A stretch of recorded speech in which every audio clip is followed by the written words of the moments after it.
হরে কৃষ্ণ, রাধে রাধে। বন্ধুরা, কেমন আছেন সবাই?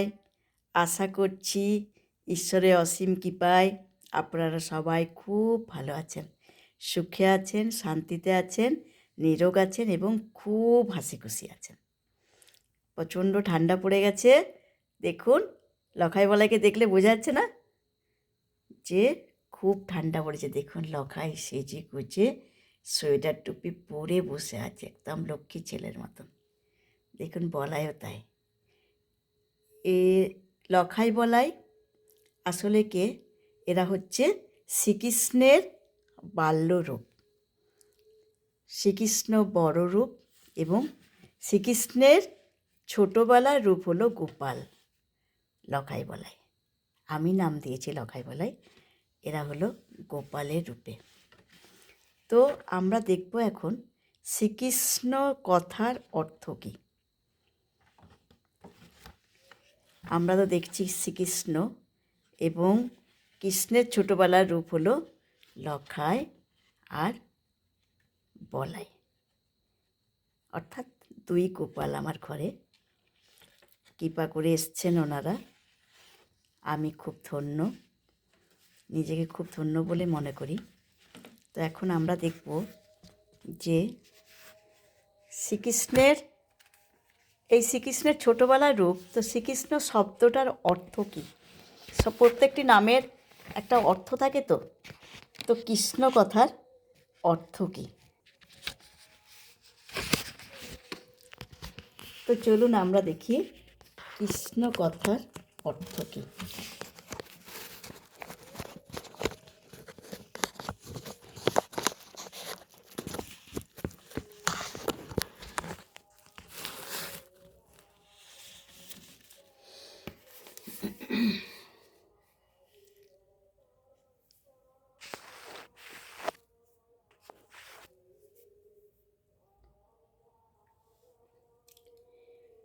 যিনি জীবের আকর্ষণ করে মায়ার কবল থেকে উদ্ধারপূর্বক নিজ নিত্য দাস্যে নিয়োগ করেন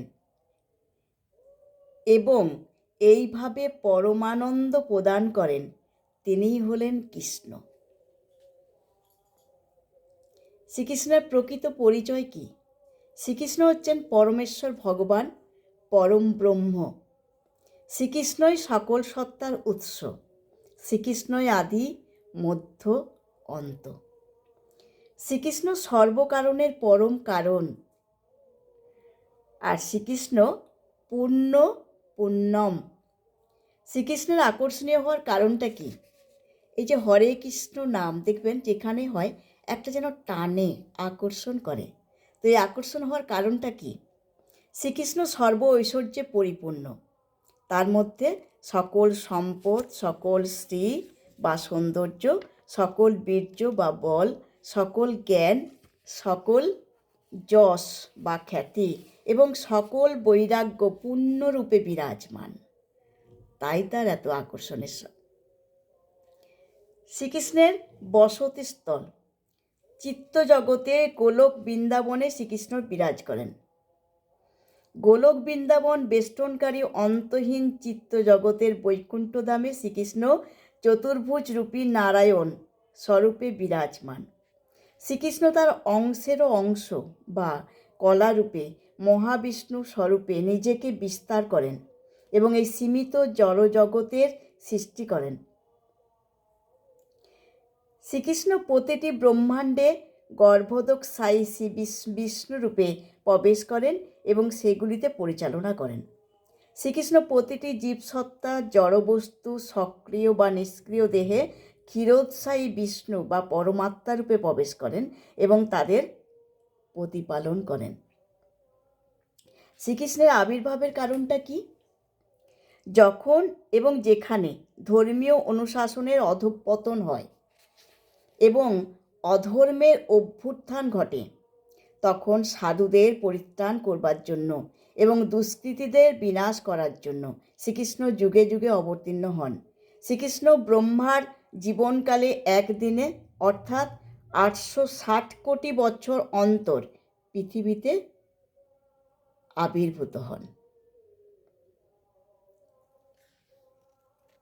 আরেকটু দেখব আমরা শ্রীকৃষ্ণের নামের বিভিন্ন নাম এবং নামের অর্থ কী।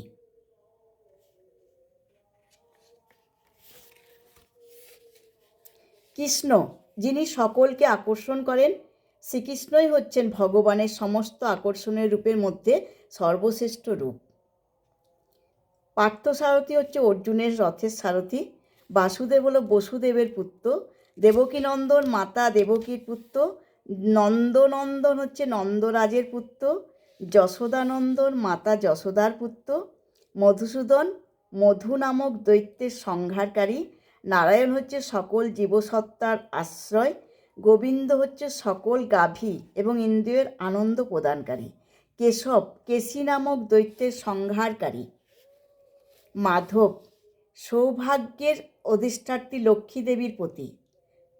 জনার্দন সকল জীবসত্তার পালনকারী। লক্ষ্মীপতি লক্ষ্মী দেবীর প্রতি। হৃষিকেশ সকল ইন্দ্রিয়ের প্রভু। মুকুন্দ মুক্তিদাতা। দামোদর যার উদর রজ্জুর দ্বারা আবদ্ধ। হরি যিনি দুঃখকে হরণ করেন। অচ্যুত যিনি কখনো পরম পদ থেকে বিচ্যুত হন না। অজিত অপরাজেয়। যোগেশ্বর অলৌকিক শক্তির অধীশ্বর। শ্রীপতি সৌভাগ্যের অধিষ্ঠাত্রী লক্ষ্মী দেবীর প্রতি। জগৎপতি প্রকাশিত বিশ্ব ব্রহ্মাণ্ডের অধীশ্বর। যদুনন্দন যদুবংশের পুত্র। ব্রাহ্মণ্যদেব যিনি সকল ব্রাহ্মণ কর্তৃক পূজিত হন। জননিবাস যিনি সকলের হৃদয়ে বিরাজ করেন। ত্রিনয়ন ত্রিভুবনের দ্রষ্টা। সংগর্ষণ সকল জীবের পরমাশ্রয় এবং আকর্ষণকারী। হরিবোল হরিবোল হরিবোল।